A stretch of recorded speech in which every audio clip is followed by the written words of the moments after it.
My name is Godwin Onuoha. I'm an African Research Fellow in the Democracy, Governance and Service Delivery Program of the Human Sciences Research Council. Well, the HSRC is the statutory research council of the Republic of South Africa, established in 1968. And we conduct research, policy-relevant research to advise government agencies, government departments, and civil society organizations. Partnerships can be at different levels, but for the purpose of the Southern Voices Network, I think we can look at partnership from the level of addressing specific themes that are relevant to research on the African continent. Themes like governance, conflict issues, peace and security issues. So having a broad research agenda around those issues and also having conferences, multilateral collaborations within institutions in Africa can be a source of collaboration. Well, Africa and the study of Africa is a big issue generally. This stems from the colonial period and even up to the post-independent era.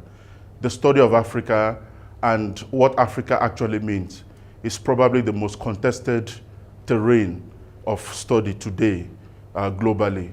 So the misconceptions about Africa, you can have a lot of them. But I think it stems from looking at Africa from a deficit mode. People, when you talk about Africa, they start from the negative things they see about Africa. And I think that's one of the things that has to be corrected. Those misconceptions about Africa must be addressed. We must start looking at Africa from the point of view of the positive things we can identify, and there are a lot of them on the continent. Yeah, the most pressing issue facing the continent for me would have to be the issue of governance. Governance at different levels.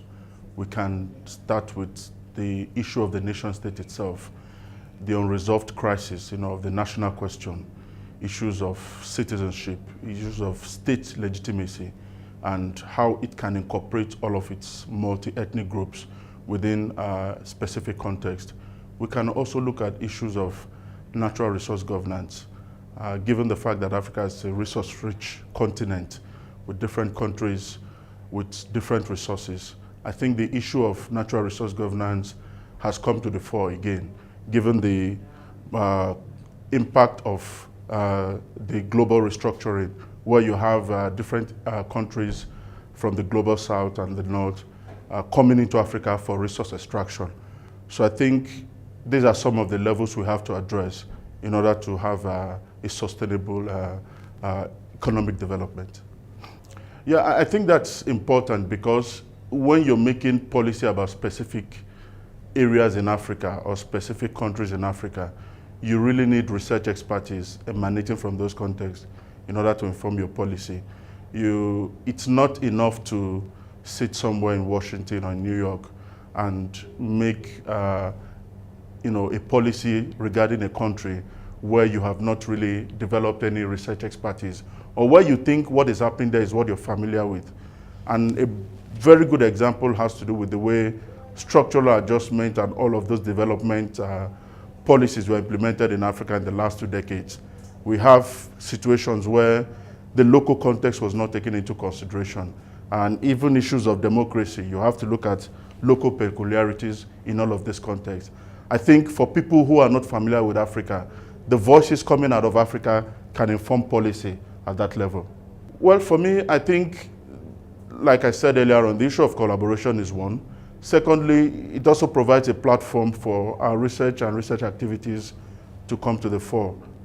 Issues of peace and security on the continent, governance of natural resources, issues around development broadly, and ideas around development, and sort of democratizing the space for multiple views.